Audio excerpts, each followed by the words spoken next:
ఓం శ్రీ గణేశాయ నమః. శ్రీమాత్రే నమః. శివాయ గురవే నమః. శ్రీకృష్ణ పరబ్రహ్మణే నమః. శ్రీరామాయ నమః. శ్రీ గురుభ్యో నమః. ఆపదాం అపహర్తారం దాతారం సర్వసంపదాం లోకాభిరామం శ్రీరామం భూయో భూయో నమామ్యహం. మోహనవాణి ఛానల్ ద్వారా మర్యాద పురుషోత్తముడు శ్రీరాముడు అనేటువంటి అంశాన్ని శ్రవణం చేస్తూ ఉన్నటువంటి భక్తామ తల్లులకు తండ్రులకు ముందుగా నా యొక్క సాధువాదాలు. గత 2 రోజులుగా మనం చెప్పుకుంటున్నాం మర్యాద పురుషోత్తముడు ఎలా అయినాడు రాముడు. శ్రీమద్ రామాయణంలో వివిధ ఘట్టాలలో రామచంద్రమూర్తి యొక్క ప్రవర్తన చెప్పుకుంటున్నాం. వివిధ వ్యక్తులతో ఆయన ప్రవర్తించిన తీరు చెప్పుకుంటున్నాం. ఆయనలో ఉన్నటువంటి 36 కళ్యాణ గుణాలలో ముఖ్యమైనటువంటి గుణాలను కూడా మనం చెప్పుకుంటున్నాం. దాన్ని సోదాహరణంగా చెప్పుకుంటున్నాం. ఈరోజు 3వ భాగంలోకి మిమ్మల్ని సాదరంగా ఆహ్వానిస్తూ ఉన్నాను. ఈ 3వ భాగంలో కృతజ్ఞత్వం అనేటువంటి గుణాన్ని రాముడు ఎలా పోషించాడు. యథార్థాన్ని గనక గమనించగలిగితే శ్రీరామచంద్రుడు సాక్షాత్తు పరబ్రహ్మ పరమేశ్వరుడు. ఆ మహాత్ముడి యొక్క శక్తి అపారం. అతడు స్వయంగా ఏదైనా చేయగలుగుతాడు. ఆయనకి ఎవరూ ఏమీ అపకారం చేయలేరు. అయినా తన ఆశ్రితుల యొక్క ప్రేమ వృద్ధి పొందడం కోసం వారి యొక్క సాధారణ సేవలకు కూడా విశేషమైనటువంటి రూపాన్ని ఆపాదించి తన యొక్క కృతజ్ఞతని ప్రకటించాడు రాముడు. అందుకనే మర్యాద పురుషోత్తముడైన సీతాన్వేషణలో రాముడు రావణుని ద్వారా యుద్ధంలో దెబ్బతిని పడిపోయినటువంటి జటాయువు యొక్క దశను తిలకించాడు. తన తండ్రి యొక్క మిత్రుడు, తన భార్యకి రక్షణగా ఉన్నటువంటి వాడు. ఆ సమయంలో రాముడి యొక్క ప్రవర్తన ఎలా ఉంది, ఆయన యొక్క మనోభావాలు ఎలా ఉన్నాయో చూడండి. నికృత్తపక్షం రుధిరావసిక్తం తం గృధ్రరాజం పరిగృహ్య రాఘవః త్వమైథిలీ ప్రాణసమాగతేతి విముచ్య వాచం నిపపాత భూమౌ. ఆహా, రెక్కలు తెగిపడిపోయినాయి రావణాసురుడి యొక్క చంద్రహాసం అనేటువంటి ఖడ్గం దెబ్బకి. శరీరం అంతా రక్తసిక్తమైంది. ఆ విధంగా నేల మీద పడిపోయినటువంటి జటాయువుని తన హృదయానికి హత్తుకొని ఆయన యొక్క శిరస్సుని తన ఒళ్ళో పెట్టుకొని తన ప్రాణప్రియ అయినటువంటి జానకి ఎక్కడికి వెళ్ళింది అంటూ రఘునాథుడు నేల మీద పడిపోయాడు. ఆ జటాయువు యొక్క దుస్థితి చూసి అంతా హృదయం ద్రవించిపోయిందని. ఆ పైన జటాయువు రావణాసురుడు గురించి చెప్పి వాడు సీతను అపహరించినటువంటి వృత్తాంతాన్ని వినిపిస్తూ ప్రాణాలు కోల్పోయినాడు. అప్పుడు శ్రీరాముడు స్వయంగా తన స్వహస్తాలతోటి ఆ జటాయువు యొక్క దహన సంస్కారం పూర్తి చేశాడు. తన కన్న తండ్రికి అంతిమ సంస్కారం చేయలేకపోయినాడు రాముడు. కానీ తన తండ్రి మిత్రుడు తనకెంతో సహకరించి తన భార్యను రక్షించడానికి ప్రాణాలను పణంగా పెట్టినటువంటి ఆ జటాయువుని దహించాడు. ఎలాంటి అద్భుతమైనటువంటి కృతజ్ఞత చూడండి రాముడిది. వానరులతోటి, రాజులతోటి, ఋషులతోటి, దేవతలతోటి మాట్లాడే సమయంలో రామచంద్రుడు అనేక ఘట్టాలలో మాట్లాడుతూ ఉంటాడు. మీ అనుగ్రహం, మీ సహకారం, ఈ రెండింటి వల్లనే రావణాసురుణ్ణి నేను జయించగలిగాను అనేవాడు. వాస్తవానికి వాళ్ళు కేవలం నిమిత్త మాత్రులే. పరబ్రహ్మానికి సహకారం అక్కర్లా. కానీ మానవుడుగా వచ్చాడు కాబట్టి మానవుడుగానే ప్రవర్తిస్తూ తన కృతజ్ఞతని చూపించాడు. హనుమంతుడు సీతామాత యొక్క జాడ తెలుసుకొని వచ్చిన తర్వాత రాముణ్ణి కలుసుకున్నటువంటి సమయంలో పదే పదే రాముడు అన్నటువంటి మాటలు ఏంటో తెలుసా? హనుమా, నా భార్య జానకీమాత జాడ తెలియజేసి నన్ను, మా రఘువంశాన్ని, మా లక్ష్మణుని కూడా నువ్వు రక్షించావు. ఈ ప్రియ కార్యానికి బదులుగా నీకు ఇవ్వదగినటువంటి వస్తువు ప్రస్తుతం నా దగ్గర ఏదీ లేదు. నా సర్వస్వమైనటువంటి, నా గాఢమైనటువంటి పరిస్వంగనాన్ని నీకు ఇస్తున్నాను అన్నా. అంటే ఆలింగన భాగ్యం కలిగించాడు. కొద్ది మందికి మాత్రమే దక్కింది రామాలింగన భాగ్యం రామావతారంలో. ఆ మాట అంటూ హర్షపులకిత గాత్రుడైనటువంటి రామభద్రుడు హనుమంతుణ్ణి గాఢంగా కౌగిలించుకున్నాడు. రాజ్యాభిషేకం పూర్తయిన తర్వాత హనుమంతుడికి సెలవిచ్చేటటువంటి సమయంలో కూడా అతడు చేసినటువంటి సేవా కార్యాలను స్మరించుకుంటూ రామభద్రుడు ఆనందపడుతూ అంటాడు, హనుమంత, నీవు చేసిన ఒక్కొక్క ఉపకారానికి నేను నా ప్రాణాలను అర్పించినా కూడా శేషించినటువంటి ఉపకారాల కోసం నేను నీకు ఎప్పటికీ రుణపడే ఉంటాను. నీ ద్వారా జరిగిన ఉపకారాలన్నీ నా దేహంలోనే లీనమైపోవాలి. వాటిని తీర్చుకునే అవకాశం నాకు రాకూడదన్న. ఇది కృతజ్ఞత కదా మనకు అనిపిస్తుంది. కానీ ఎందుకన్నాడు రాముడి మాట? చూడండి రాముడి యొక్క తత్వం. ఆపదలు వచ్చినప్పుడే కదా మానవుడు ప్రత్యుపకారాలకు పాత్రుడవుతాడు. అందువల్ల నా భక్తుడైనటువంటి నీకు ఆపద రావడం నాకు ఇష్టం లేదు, నీకు ఆపద రాకూడదు. ఇది రాముడి యొక్క అవ్యాజమైనటువంటి కరుణ. దీన్ని బట్టి శ్రీరాముడి యొక్క కృతజ్ఞత్వం ఎంతటి ఆదర్శవంతమైందో మనకు అర్థమవుతుంది. అంతేకాదు, వాల్మీకి రామాయణంలో లేకపోయినా గోన బుద్ధారెడ్డి గారు రాసినటువంటి రంగనాథ రామాయణంలో కనిపిస్తుంది ఈ ఉదంతం. ఉడత వారధి నిర్మాణం చేస్తున్న సమయంలో ఒక ఉడత నీళ్లలో మునగటం, ఇసుకలో పొరలటం, మళ్ళీ ఆ వారధి మీద ఇదిలించటం, ఇలా చేస్తున్నది. అదే ఉడత సాయం అంటారు. అప్పుడు రాముడు ముచ్చటి పడిపోయి ఆ ఉడతని చేతిలో పట్టుకొని తన కుడి చేతి యొక్క 3 వేళ్లతోటి ఆ వీపు మీద రాశాట. అప్పటి నుంచి ఆ జాతికి 3 గీతలు పడ్డాయి అని అంటారు పెద్దలు. యుద్ధం అంతా పూర్తయింది. ఇంద్రాది దేవతలంతా ఆకాశంలో నిలబడ్డారు. తన తండ్రి దశరథుడు కూడా వచ్చాడు. అప్పుడు ఇంద్రుడు అన్నాడు, హే పరమాత్మ, నువ్వు విష్ణుమూర్తి యొక్క అవతారానివి అన్నాడు.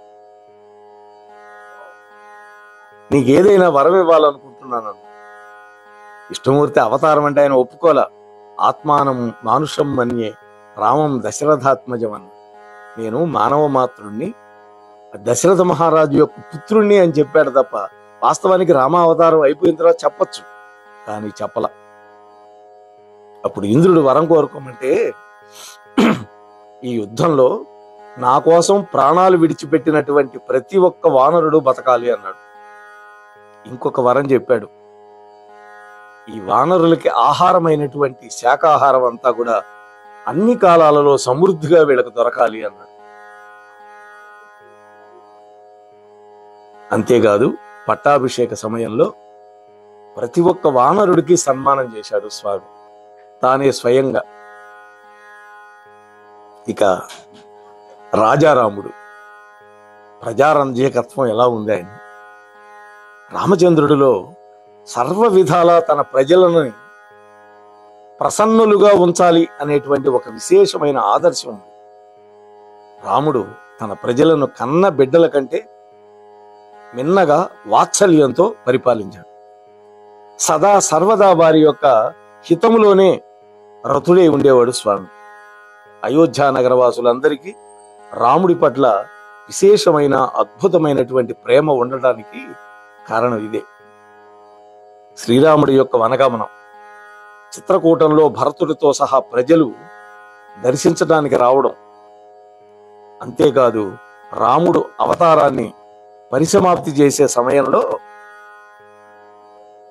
వాల్మీకి మహర్షి యొక్క వర్ణన పఠిస్తూ ఉంటే ఆది నుండి అంతం వరకు చిన్న పెద్ద స్త్రీ పురుషులందరికీ రామచంద్రుడి పట్ల అత్యద్భుతమైనటువంటి ప్రేమ ఉన్నదని మనకు అర్థమవుతుంది.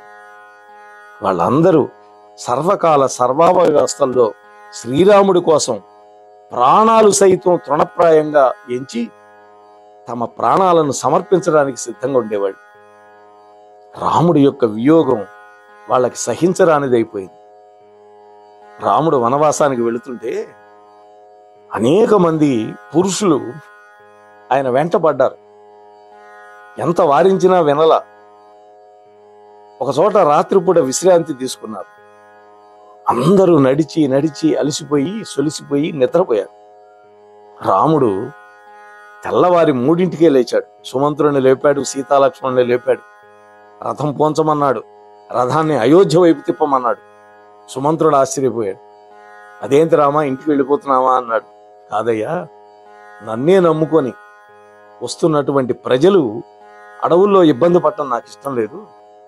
అందువల్ల మనం అయోధ్యకు వెళ్ళినట్టుగా కొంత దూరం పోని, ఆ తర్వాత రథచక్రాల యొక్క జాడలు చెరిపేసి మళ్ళీ వేరే మార్గంలో నదిని దాటించి వెళ్ళిపో, వనవాసానికి వెళ్ళిపోదాం అని చెప్పాడు. ప్రజల మీద ఎంత ప్రేమో చూడండి. తెల్లవారింది, లేచారు. పాడు నిద్ర, రాముడు లేడే అని చూస్తే రథఛాయలు అయోధ్య వైపు ఉన్నాయి. వాళ్ళు అయోధ్యకి తిరిగి వెళ్ళాడేమో రాముడు అనుకొని వాళ్ళు ఇళ్లకొస్తే వాళ్ళ ఆడవాళ్ళంతా నానా మాటలు అన్నారు వాళ్ళని. ఇవన్నీ కూడా మనకి అయోధ్యకాండలో కనిపిస్తుంది. రామభద్రుడు అడవులకు పోతూ ఉంటే ఈ విధంగా జరిగింది. అంతేకాకుండా తన భార్య సీతామాత యొక్క విరహంలో రామచంద్రుడు సామాన్య మానవుడిలాగా విలపించాడు. అటువంటి సీతనే ఆమె నిర్దోషి పరమ పతివ్రత అని తెలిసిన ఎవడో ఒకడు నింద వేశాడని ప్రజల యొక్క ప్రసన్నత కోసం విడిచిపెట్టాడు అడవుల్లో. దీన్ని బట్టి కూడా రాముడికి ప్రజారంజకత్వం, ఆదర్శ భావం వ్యక్తమవుతుంది. రాముడిలో 2 కోణాలు, ఒకటి సీతారాముడు, 2 రాజారాముడు. సీతారాముడుగా ఏదైనా చేయొచ్చు, కానీ రాజారాముడుగా ప్రజారంజకం, ప్రజల యొక్క మాటే శాసనంగా ఉండాలి. అందుకని ప్రజలు నిందించారు అని విడిచిపెట్టేశాడు. ఇక శ్రీరాముడి యొక్క మహత్తత్వం. శ్రీరాముడు సాక్షాత్తు పరబ్రహ్మ. అయితే వాల్మీకి మహర్షి ఎక్కడా వాచ్యంగా చెప్పడం. అదే అధ్యాత్మ రామాయణం, తులసి రామాయణంలో రాముణ్ణి విష్ణువు యొక్క అవతారంగానే భావించి వాళ్ళు భక్త కవులు కాబట్టి ఆ విధంగా రాశారు. ఈ విషయం వాల్మీకి రామాయణంలో కొన్ని చోట్ల మనకి సూచనప్రాయంగా కనిపిస్తుంది. ప్రపంచంలో రావణాసురుడి యొక్క ఉపద్రవాలు మితిమీరడం వల్ల దేవతలు, మహర్షులు దుఃఖితులై బ్రహ్మదేవుణ్ణి ప్రార్థించారు. బాలకాండలో బ్రహ్మదేవుడు దేవతలను ఓదార్చి విష్ణు భగవానుడు సాక్షాత్కరించినటువంటి ఘట్టం ఈ విధంగా ఉంది. ఏమిది రాశారు అక్కడ అంటే, అంతలోనే మహా తేజస్వి, సురోత్తమ వందనీయుడు, జగత్పతి అయినటువంటి విష్ణు భగవానుడు మేఘాధిరూఢుడై విచ్చేసినటువంటి భాస్కరుడులాగా, అంటే మేఘాలను ఎక్కి వచ్చిన సూర్యుడులాగా గరుడ వాహనం ఎక్కి వచ్చేశాడు. ఆ మహాత్ముడి యొక్క శరీరం మీద పీతాంబరం ఉంది. హస్తాలలో శంఖము, చక్రము, గద మొదలైనటువంటి ఆయుధాలు ఉన్నాయి. మిలమిలా మెరిసే భుజకీర్తులతో శోభిల్లుతూ ఉన్నాడు అని రాశారు. ఆ తర్వాత దేవతల ప్రార్థనలు ఆలకించిన తర్వాత దశరథ మహారాజు ఇంట్లో మానుష రూపంలో అవతరించడానికి అంగీకరించాడు. ఇదంతా బాలకాండలో ఉంటుంది. మళ్ళా అక్కడికక్కడే అంతర్ధానం అయిపోయినాడు విష్ణుమూర్తి. వివాహం తర్వాత రామచంద్ర ప్రభు అయోధ్యకు తిరిగి వచ్చే సమయంలో పరశురాముడు కలుస్తాడు. శ్రీరాముడు విష్ణువు యొక్క అవతారమా కాదా అని పరీక్షించాలి అనుకొని రామచంద్రుడిని వైష్ణవ ధనుస్సు మీద ఎక్కుపెట్టి శరసంధానం చేయమన్నాడు. అంతే, రామచంద్రుడు భార్గవరాముడి యొక్క చేతి నుండి దివ్య ధనుస్సుని, వైష్ణవ ధనుస్సుని తీసుకొని దానికి బాణాన్ని సంధించి, ఓ పరశురామ, ఇది దివ్యమైనటువంటి బాణం, దీన్ని ఎక్కడ విడిచిపెట్టమంటావు అని అడిగాడు. పరశురాముడు ఆశ్చర్యచకితుడయ్యాడు. వెంటనే అతడి యొక్క దివ్య తేజస్సు రామచంద్ర ప్రభువులో విలీనం అయిపోయింది. ఆ సమయంలో రాముణ్ణి స్తోత్రం చేస్తూ పరశురాముడు అంటాడు. ఈ విషయాలు ఎవరికీ తెలియవు. అందరూ సంభ్రమాశ్చర్యాల్లో మునిగి ఉన్నారు. దశరథుడి దగ్గర నుంచి అందరూ. ఒక వశిష్ఠుడికి మాత్రమే తెలుసు. ఏమన్నాడు పరశురాముడు? అక్షయ్యం మధుహంతారం జానామి త్వాం సురేశ్వరం ధనుషోస్య పరమార్ష్యాత్ స్వస్తి తేస్తు పరంతప. ఓ శత్రు తాపాలను హరించేవాడా రామా, నీకు శుభం జరుగుగా. ఈ విల్లును ఎక్కుపెట్టడం వల్ల నీవు సాక్షాత్తు మధు దైత్య సంహారివని, అమరాధీశ్వరుడు అని, అవినాశివని, సాక్షాత్తు విష్ణు భగవానుడు అని నేను తెలుసుకున్నాను అన్న అంటూ రామ ప్రభావాన్ని వర్ణించి రామచంద్రమూర్తికి ప్రదక్షిణం చేసి పరశురాముడు వెళ్ళిపోయాడు. రావణ వధ తర్వాత కూడా బ్రహ్మ సమేతంగా దేవతలందరూ రాముడి దగ్గరికి వచ్చి అతడితో మాట్లాడుతూ ఉంటే ఆ సమయంలో రాముడు వాళ్లతోటి అన్నాడు ఒక మాట. ఆత్మానం మానుషం మన్యే రామం దశరథాత్మజం అన్న. నేను దశరథ నందనుడైనటువంటి రాముణ్ణి నేను మానవ మాత్రుడుగానే భావిస్తున్నాను. నేనెవన్నో ఎక్కడి నుంచి వచ్చానో మీరే చెప్పాలి అన్నప్పుడు బ్రహ్మదేవుడు అందరి సమక్షంలో రహస్యాన్ని వెల్లడించాడు. ఓ రామా, నీవు సాక్షాత్తు చక్రపాణివి, లక్ష్మీపతి అయినటువంటి శ్రీమన్నారాయణుడి యొక్క అవతారం. భూత భవిష్యత్ శత్రువులకి అంతం చేసేటటువంటి వాడివి. ఓ రాఘవ, ఆది మధ్యాంతాలలో సత్యస్వరూపుడవు, అవినాశివి, పరబ్రహ్మానివి నీవే. చతుర్భుజ విష్ణుడవు నీవే, అజితుడవు నీవే, పరమపురుషుడవు నీవే, పురుషోత్తముడవు నీవే, ఋషికేశుడవు నీవే, శారంగధారివి, ఖడ్గధారివి, విష్ణుమూర్తివి, మహాబలశాలి అయినటువంటి కృష్ణుడు కూడా నీవేనయ్యా అని బ్రహ్మదేవుడు కీర్తించాడు. అప్పుడు ఇదే విధంగా ఆయా ఘట్టాలలో అనేకంగా వర్ణించారు వాల్మీకుల వారు. అట్లాగే దశరథ మహారాజు కూడా లక్ష్మణుడితో మాట్లాడే సమయంలో శ్రీరాముడి యొక్క సేవా మహాత్యాన్ని వర్ణిస్తూ అంటాడు. నాయన లక్ష్మణ, పరంతపుడైనటువంటి ఈ శ్రీరామచంద్రుడు సాక్షాత్తు వేదవర్ణితుడైనటువంటి అవినాశి అవ్యక్త పరబ్రహ్మ. ఈ మహాత్ముడు దేవతలకి హృదయుడై పరమ రహస్యమయుడై ఉన్నాడు. జనకరాజపుత్రి అయినటువంటి సీతతో ఇతన్ని సావధానంగా సేవించుకొని నీ యొక్క పవిత్ర ధర్మాన్ని నెరవేర్చు నాయన, యశస్సును పొందగలుగుతావు అని కూడా దశరథ మహారాజు అన్నాడు. ఇక రామచంద్రుడు పరబ్రహ్మము అని చెప్పడానికి ఇంకా 2 ఘట్టాల్లో రాముడు ముసుగు తొలుగుతుంది. విరాధుడు, కబంధుడు మొదలైన వాళ్ళకి మోక్షాన్ని ఇచ్చాడు. అంతేకాదు శబరికి మోక్షాన్ని అనుగ్రహించాడు, జటాయువుకి మోక్షాన్ని అనుగ్రహించాడు. విష్ణుమూర్తి సాక్షాత్ జనార్దనుడైతే తప్ప మోక్షాన్ని అనుగ్రహించలేడు కదా. మోక్షమిచ్చేది జనార్దనాథ్ అని కదా శాస్త్రం చెప్పింది. ఇక రామచంద్రుడి యొక్క పరాక్రమం, శ్రీరామచంద్రుడి యొక్క బలపరాక్రమాలు, వీరత్వం, శస్త్రాస్త్ర కౌశలము, ఇవన్నీ వర్ణించడం అంత తేలికైన పని కాదు. రామాయణం అంతా కూడా ఈ విషయ వర్ణనతోనే నిండి ఉంటుంది. విశ్వామిత్రుడి యొక్క యాగరక్షణ సమయంలో శ్రీరాముడు మాట్లాడుతూనే తాటకని, సుబాహుల్ని అంతం చేశాడు. మారీచుణ్ణి మాత్రం మానవాస్త్రం ద్వారా శతయోజన విస్తీర్ణమైన సముద్రంలోకి పడగొట్టాడు. ఏ సుబాహుణ్ణి చంపినవాడు మారీచుణ్ణి చంపలేడా? ఇదే విష్ణుతత్వం. ఇక్కడ ఆ మారీచుడితోటి తర్వాత పని ఉన్నది.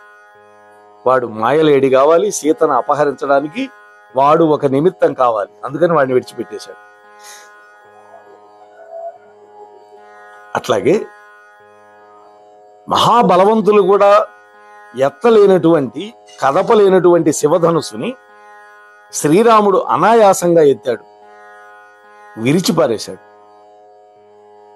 వైష్ణవ ధనుస్సు మీద కూడా బాణాన్ని సంధించి పరశురాముడి యొక్క గర్వాన్ని ఖర్వం చేశాడు. పంచవటిలో 14,000 మంది కరదూషణాది రాక్షసులని 1.5 ముహూర్త కాలం, 48 + 24, కేవలం 72 నిమిషాల్లో ఒకే ఒక్కడు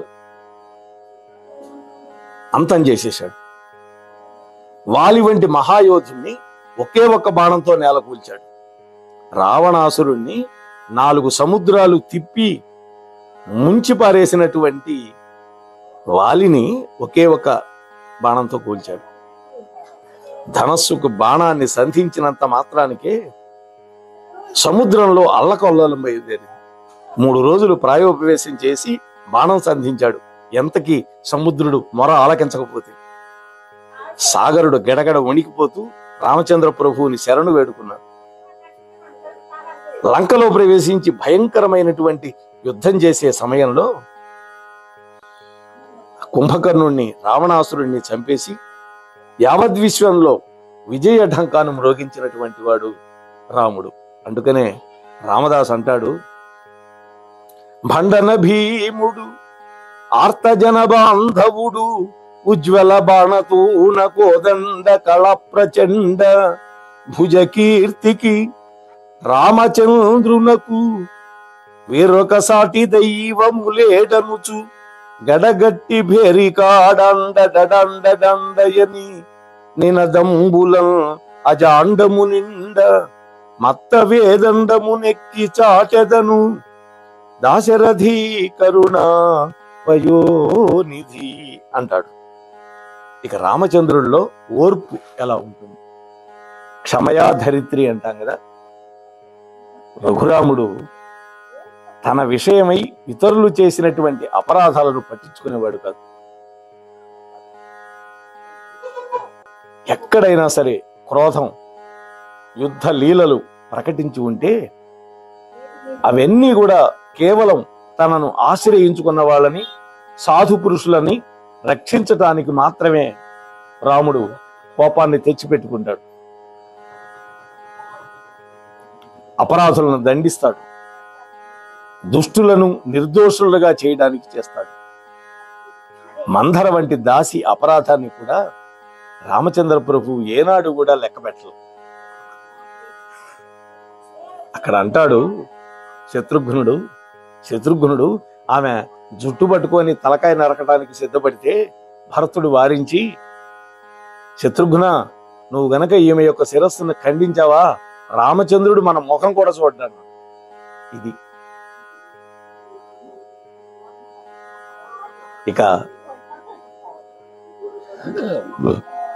రామ కథ వినడం వల్ల ఎక్కడెక్కడ ఎవరెవరు ప్రయోజనాలు పొందారో చూద్దాం. మొట్టమొదట స్వయం ప్రభ బిలంలో చిక్కుకుపోయారు హనుమంతుడు, వానరులంతా సీతాన్వేషణ కోసం వెళ్ళి. అప్పుడు రామ కథ చెప్పి రామ కార్యార్థం మేము వెళ్ళాలి అన్నప్పుడు ఆ గుహలోకి వచ్చినవాడు బయటికి వెళ్ళలేడు. అటువంటిది రామకార్యం కోసం వెళుతున్నారు అనగానే స్వయం ప్రభ వాళ్ళందరినీ సముద్ర తీరానికి చేర్చింది. ఇక చెట్టు మీద ఉన్నాడు లంకలో, శింసుపా వృక్షం లోపల. రావణాసురుడు వచ్చి నానా మాటలని వెళ్ళాడు సీతమ్మని. ఆ బాధ భరించలేక ఆమె మెడ జడతోటి ఉరి వేసుకోవాలనుకుంటుంది. ఆ సమయంలో చెట్టు పైన ఉన్నటువంటి హనుమ రామకథ వినిపించాడు. సీతమ్మ ఆగిపోయింది. అంటే సీతమ్మను బతికించింది. సంపాతికి రెక్కలు వచ్చినాయి. మనం ఆ కథ కూడా చాలా గొప్పది. జటాయువు సంపాతి ఆకాశంలో ఎగురుతుంటే సంపాతి పెద్దవాడు, జటాయువు చిన్నవాడు. సూర్యుడి దగ్గరికి వెళుతున్నారు. తమ్ముడు అల్లాడిపోతుంటే రెక్కలు కప్పి తమ్ముడిని కాపాడాడు. తాను మాత్రం రెక్కలు కోల్పోయి పడ్డాడు. అప్పుడు నిశాకరుడు అనేటువంటి ఒక మహర్షి, నాయన రామకార్యార్థం నీ దగ్గరికి వానరులు వస్తారు, వాళ్ళకి మాట సాయం చేయి, అప్పుడు పోయినటువంటి నీకు రెక్కలు వస్తాయని చెప్పాడు. ఈ సంపాతి తన దీర్ఘమైనటువంటి దృష్టితో లంకా నగరాన్ని చూసి అక్కడ సీతమ్మ ఉన్నదని చెప్పాడు. ఆ మాట చెప్పాడో లేదో రెక్కలు ములుచుకొని వచ్చి వెళ్ళిపోయాడు. అహల్య దుమ్ములో ఉన్నది, ఎవరికంటా పనకకుండా రామచంద్ర ప్రభువు యొక్క పాదము సోకగాని రూపాన్ని సంతరించుకుంది. ఇన్ని శుభాలు రామ కథ మాత్రమే చేయగలుగుతుంది. సుందరకాండలో కూడా పదే పదే రామకథ వినిపిస్తాడు హనుమ. ఈ శ్రీరామచంద్రమూర్తి యొక్క మహత్తత్వపూర్ణమైనటువంటి అసంఖ్యాక ఆదర్శాలని వర్ణించడం అనేది 1000 శిరస్సులు 2000 నాలుకలు కలిగినటువంటి ఆదిశేషుడికి కూడా అసంభవమే. ఆదికవి వాల్మీకి మొట్టమొదటిగా నేటి వరకు వచ్చినటువంటి మహాకవులందరూ శ్రీరాముడి యొక్క దివ్య చరిత్రాన్ని వర్ణించిన వాళ్ళే. అందులో మొల్ల, మన ఆంధ్ర రాష్ట్రంలో కవయిత్రి మొల్ల, రంగనాథ రామాయణం, విశ్వనాథ సత్యనారాయణ గారి రామాయణ కల్పవృక్షం, తులసీదాస్ శ్రీరామచరిత మానస్ ప్రస్తుతం మన ఛానల్లో వస్తోంది. కాబట్టి ఎంతో మంది రాశారు రామాయణాన్ని. అయితే ఎవరు రాసినా వాల్మీకి మహర్షిని అనుసరించాల్సిందే తప్ప మూలం వాల్మీకి. కాకపోతే భక్తులు కొంతమంది కొన్ని జోడించారు, భక్తి ప్రపత్తుల కొద్దీ. కాబట్టి ఎవరు ఏం చెప్పినా, ఎవరు ఏమి రాసినా వాల్మీకి రామాయణంలోని విషయానికి సంక్షిప్త పరిచయమే తప్ప మరొకటి కాదు. కాబట్టి నేను కూడా ఈ ప్రయత్నం చేస్తున్నానంటే వివిధ కాండలలో రామచంద్ర ప్రభువు యొక్క వివిధ గుణాలని ఉటంకిస్తూ ఆయా ఉదాహరణలు చెప్పగలిగానంటే కేవలం వాల్మీకి రామాయణాన్ని చదవడం వల్ల మాత్రమే మీతో పంచుకోగలిగాను. కాబట్టి చక్కటి ఈ రామకథని అందరూ కూడా శ్రవణం చేసి ఈ యొక్క శ్రీరామనవమి సందర్భంగా 9 రోజుల పాటు మనం తప్పకుండా చెప్పుకుందాం. రేపటి నుంచి సీతమ్మ చరిత్ర కూడా మనం చెప్పుకుందాం. ఎందుకంటే రాముడిని చెప్పి సీతమ్మని చెప్పాలి, ఆ తర్వాత హనుమంతుడి గురించి చెప్పుకోవాలి. అలా ఈ 9 రోజుల పాటు 9 కథలు మనం తప్పకుండా చెప్పుకుందాం. రామచంద్ర ప్రభు యొక్క అవ్యాజమైన కరుణ మనందరి మీద ప్రసరించాలని మరొక్కసారి ప్రార్థన చేస్తూ ముగిస్తున్నాను. స్వస్తి. మోహన్వాణి తెలుగు పోడ్కాస్ట్ వింటున్న శ్రోతలందరికీ హృదయపూర్వక ధన్యవాదాలు. వినండి, వినిపించండి, వింటూనే ఉండండి మోహన్వాణి తెలుగు పోడ్కాస్ట్. మీరు వింటున్నారు మోహన్వాణి. మా కార్యక్రమాలు మీకు నచ్చితే ఇప్పటివరకు మా ఛానల్కి సబ్స్క్రైబ్ చేసుకోకపోతే వెంటనే ఈ క్షణమే సబ్స్క్రైబ్ చేసుకుని ఆ పక్కనుండే బెల్ బటన్ని మ్రోగించి అందరికీ షేర్ చేసి మీ విలువైన కామెంట్ను కూడా చేసి మమ్మల్ని ప్రోత్సహిస్తారని కోరుతున్నాను.